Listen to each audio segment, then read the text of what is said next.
Los Angeles, the city of dreams.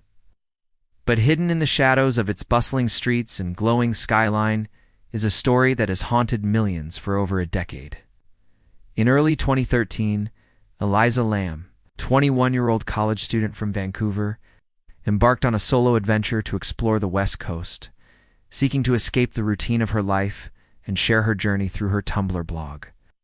What began as an ordinary trip spiraled into one of the most baffling cases ever recorded. Checking into the Cecil Hotel, a downtown relic infamous for its dark history of suicides, serial killers, and unexplained deaths. Elisa vanished less than a week later, leaving no trace, only confusion and panic for her family and investigators. Then the world saw the elevator video. A silent, unsettling clip of Elisa inside the hotel's elevator, frantically pressing buttons, peeking nervously into the hallway, and making strange, almost otherworldly gestures before disappearing from view. This haunting footage exploded online, captivating millions with questions. Was she fleeing danger, lost in her mind, or caught in something beyond comprehension? Weeks later, a horrifying discovery revealed where she had been all along, turning the mystery into a nightmare. This is the terrifying tale of Elisa Lam. Inside the Cecil Hotel mystery finally explained a story of mental health, urban legends, and a building that guards its secrets fiercely. Elisa Lam's disappearance didn't just seize headlines, it became a global phenomenon, ignited by a grainy, silent elevator video released by the Los Angeles Police Department on February 13, 2013. The 2-minute, 52-second clip captures Elisa stepping into the Cecil Hotel's elevator at 8:27 p.m.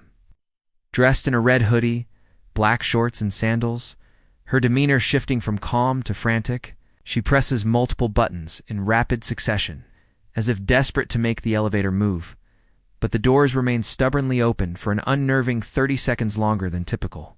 Peeking into the hallway, her head darts left and right with sharp, anxious jerks, her eyes wide as if scanning for a threat.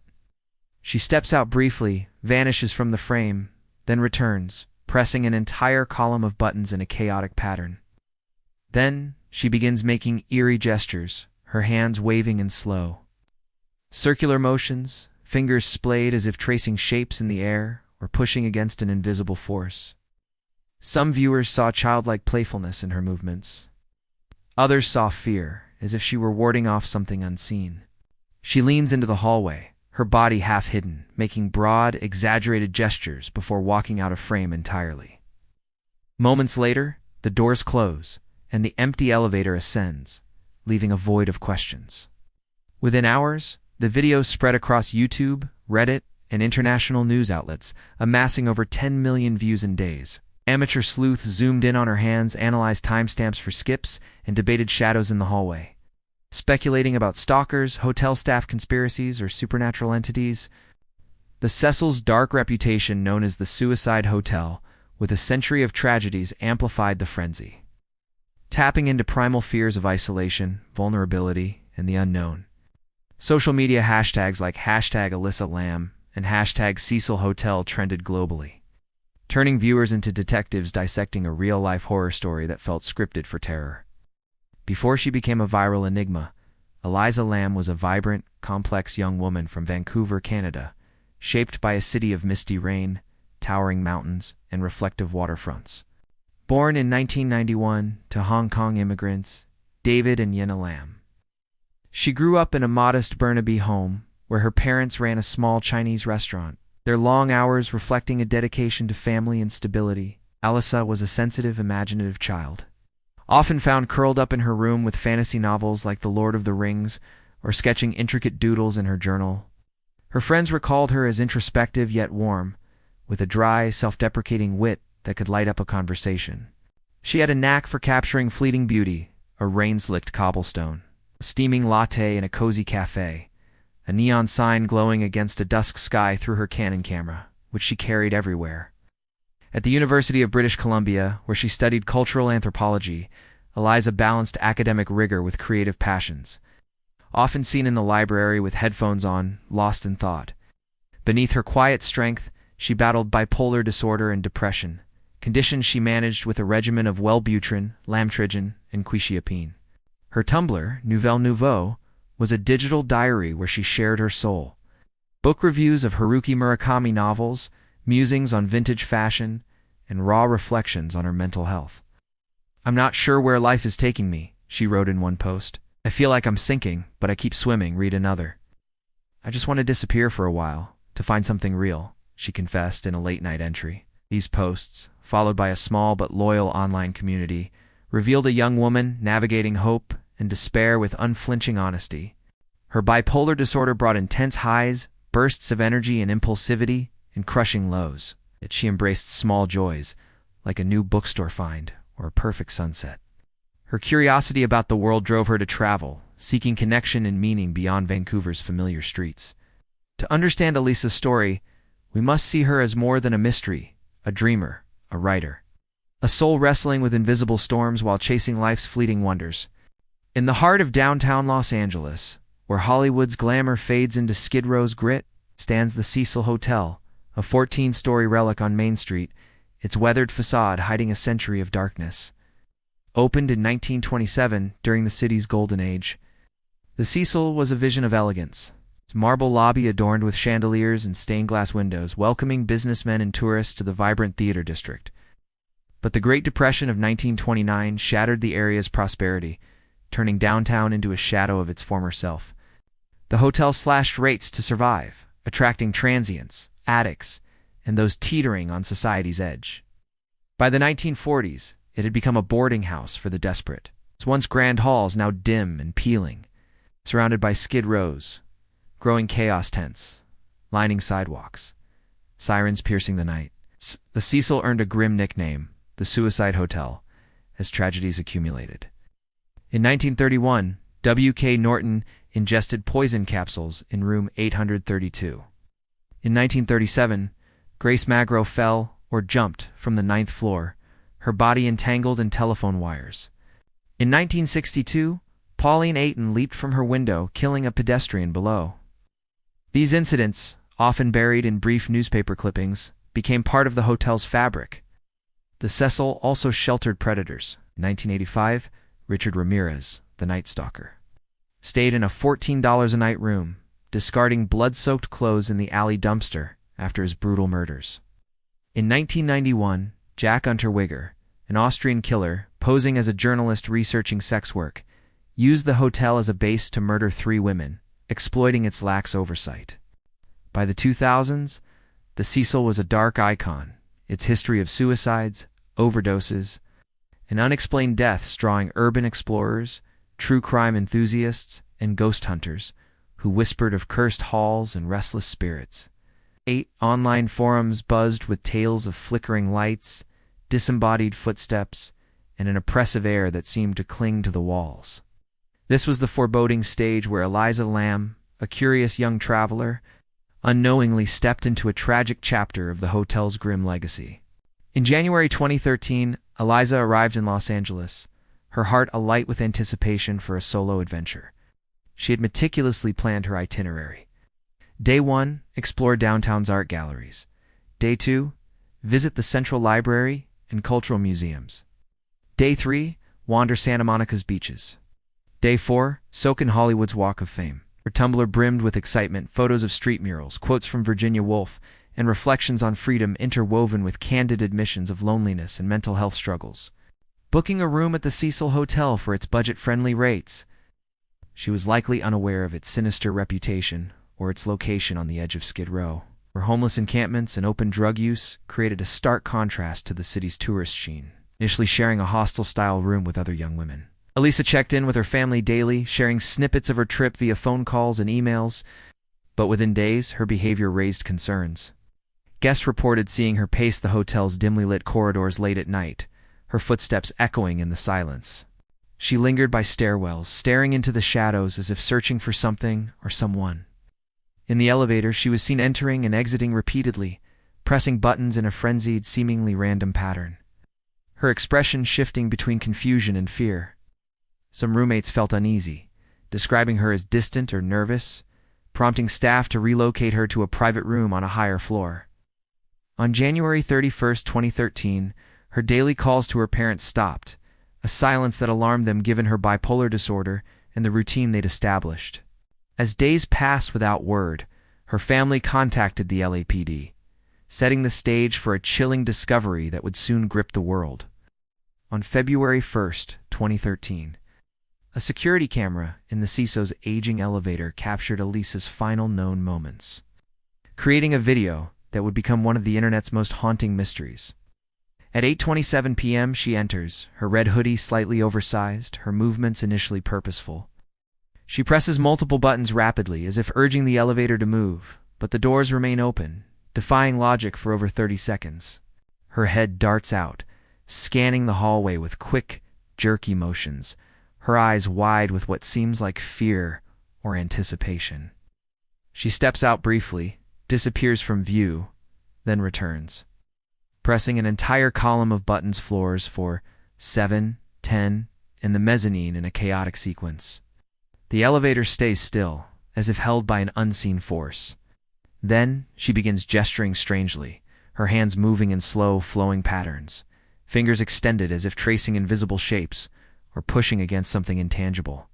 She leans into the hallway, her body half hidden, making broad, almost theatrical gestures, before walking out of frame entirely. Seconds later, the doors close and the empty elevator moves, leaving an eerie silence. On February 13th, with no leads in her disappearance, the LAPD released the footage, hoping for public tips. Instead, it sparked a global obsession. YouTube videos hit 10 million views in days. Reddit's Unsolved Mysteries forum exploded with theories, and hashtags like #Cecil Hotel trended across Twitter and Weibo. 3 theories dominated: foul play, with some pointing to shadows in the hallway, or her fearful posture; mental health, citing her bipolar disorder and possible psychosis; and paranormal, fueled by the Cecil's haunted lore and whispers of the elevator game, Korean urban legend where button sequences summon spirits. For Elisa's family, the video was not a puzzle, but a heartbreaking glimpse of their daughter's final moments, raw and inexplicable. When Elisa's call stopped on January 31st, 2013, her parents' worry turned to panic, prompting a swift LAPD response.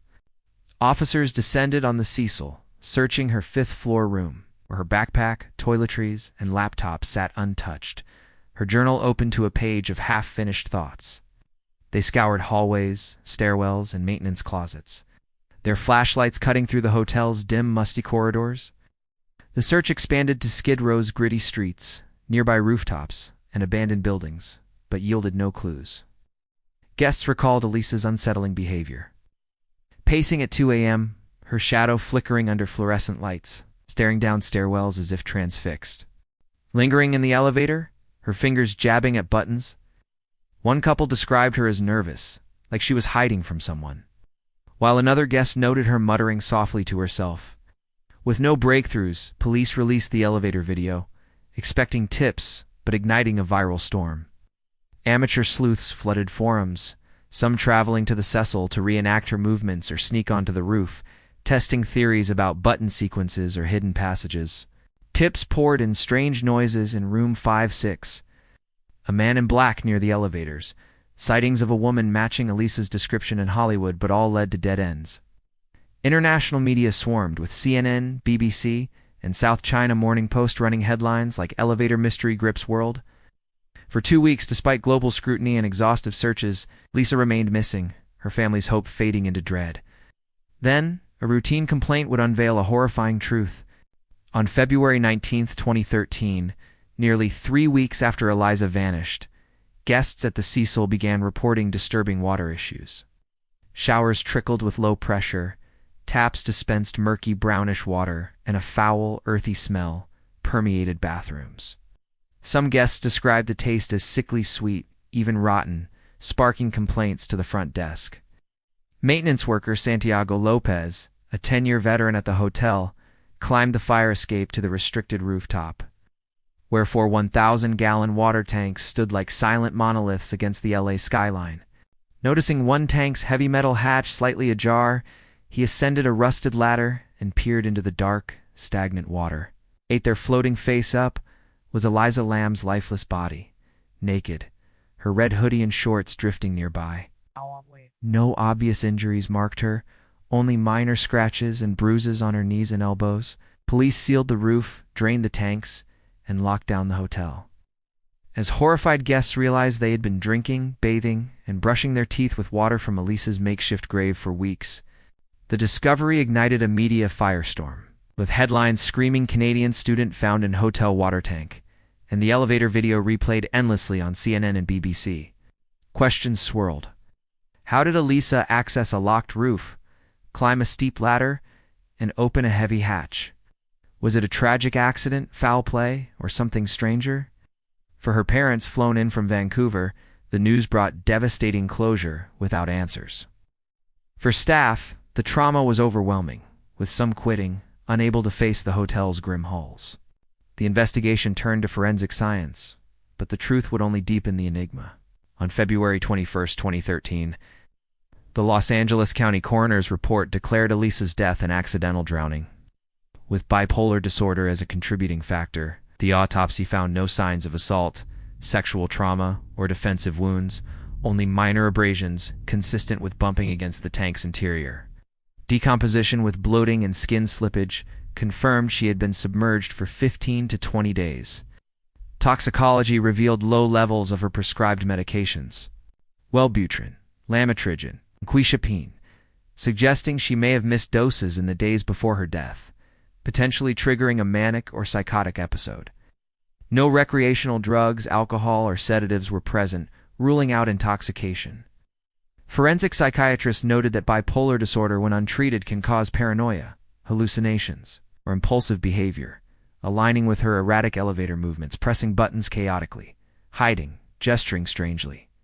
Yet the logistics baffled investigators. The rooftop was secured with a locked door and alarm system, accessible only via a staff key or a precarious fire escape climb. The tank, 8 feet tall, required scaling a bolted ladder and lifting a 20-pound hatch, a daunting task for Eliza, who stood 5 feet 4, weighed 115 pounds, and had no athletic background, especially if disoriented. Critics slammed the report as overly simplistic, questioning why initial rooftop searches with cadaver dogs missed her, why no fingerprints were documented on the hatch, and why the elevator video's timestamps skipped nearly a minute, suggesting possible tampering. Psychologists saw psychosis in her gestures.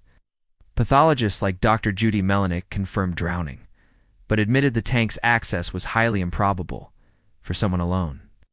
The report closed the case but left a chasm of doubt, fueling a debate that persists over a decade later. The official ruling, accidental drowning tied to mental health, failed to quell skepticism, as the Cecil's layout and security flaws raised haunting questions. The rooftop was restricted, marked authorized personnel only. With a steel door requiring a key and an alarm that should have alerted staff, the alternative, a fire escape climb, would have been treacherous at night, especially for a barefoot woman in a manic state. The tank's ladder was steep, the hatch heavy and awkward, described by maintenance staff as requiring significant strength to open. No security cameras monitored the roof. The alarm's functionality was never confirmed, with no record of it triggering on February 1st. The elevator video's missing frames, 53 seconds unaccounted for, sparked theories of editing or concealment. Online sleuths dissected these gaps, noting untested fingerprints, inconsistent staff accounts, and the lack of witnesses seeing Eliza climb the tank.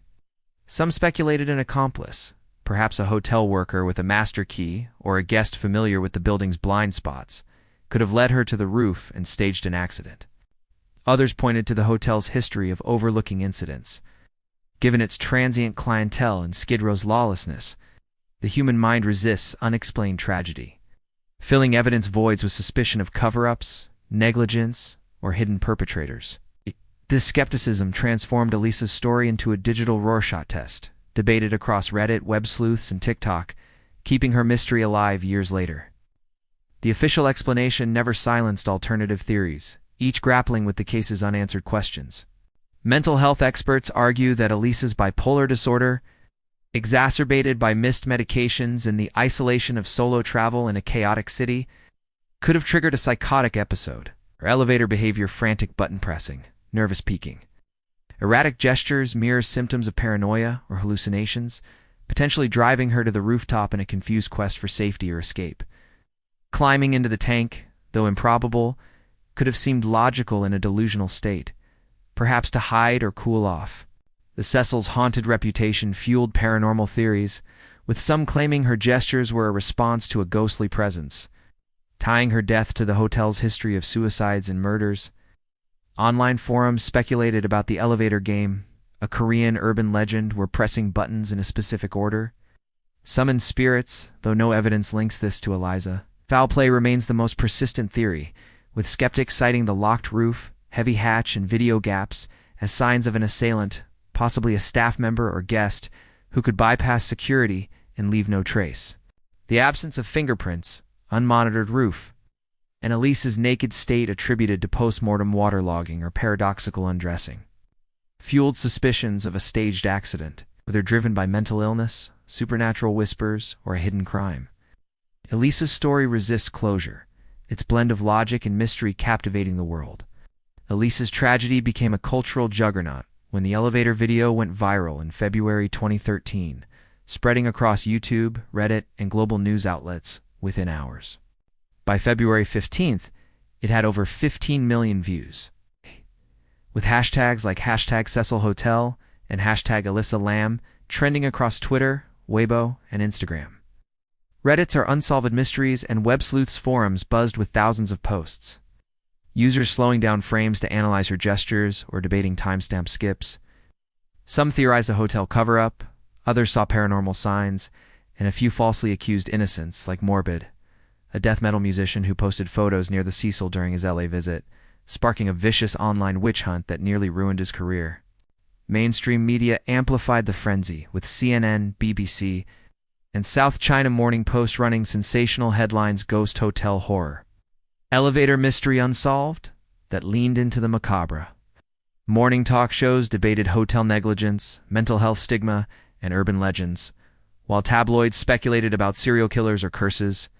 In 2021, Netflix's Crime Scene, The Vanishing at the Cecil Hotel, a 4-part series, reignited fascination, blending interviews with detectives, hotel staff, and psychologists with archival footage and the raw elevator clip. The documentary explored mental health, Skid Row's dangers, and the perils of internet sleuthing, but critics split. Some praised its empathy, others accused it of exploiting Elisa's pain for profit. Even today, Reddit, TikTok, and YouTube pulse with new discoveries, alleged symbols in the video, grainy rooftop photos, or rehashed conspiracy theories, making Elisa's story a blend of true crime and digital folklore. A cautionary tale about the line between justice and obsession. Elisa's story transcends its mystery, offering profound lessons about mental health, travel safety, and the ethics of viral media. Her bipolar disorder, openly shared through Tumblr posts, like "You're always haunted by the idea you're wasting your life," underscores the need for accessible mental health support, especially for young adults navigating unfamiliar environments.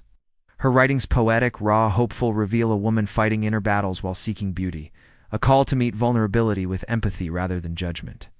The Cecil's location, steps from Skid Row's open-air drug markets and homeless encampments, highlights the risks of solo travel in high-crime areas. Experts urge precautions, share itineraries with trusted contacts, research accommodations, avoid isolated spaces like rooftops, and trust instincts when something feels off. The hotels lack security, unmonitored roofs, sparse cameras, ignored alarms reveal systemic failures that left Elisa vulnerable. The elevator video's viral spread, viewed over 20 million times by 2014, transformed her private tragedy into a public spectacle, showing how the internet can amplify pain, harass innocence, and blur truth with entertainment. Online mobs, while seeking answers, often deepened her family's grief, turning Elisa into the elevator girl, rather than a daughter, sister, and dreamer. Legacy urges compassion over curiosity, reminding us to honor the human behind every headline. Officially ruled an accident tied to mental health, her death remains shadowed by doubt, its unanswered questions show. She reached the tank. Why security failed, what the video truly shows etched into internet culture. More than a case, Elisa Lam's life cut short, ripples across the world, reshaping how we see mental health, urban safety, and the responsibility to approach tragedy with humanity, ensuring her story endures as a poignant call to action. Subscribe to our YouTube channel if Elisa's story moved you. Stay tuned to get more compelling true crime stories.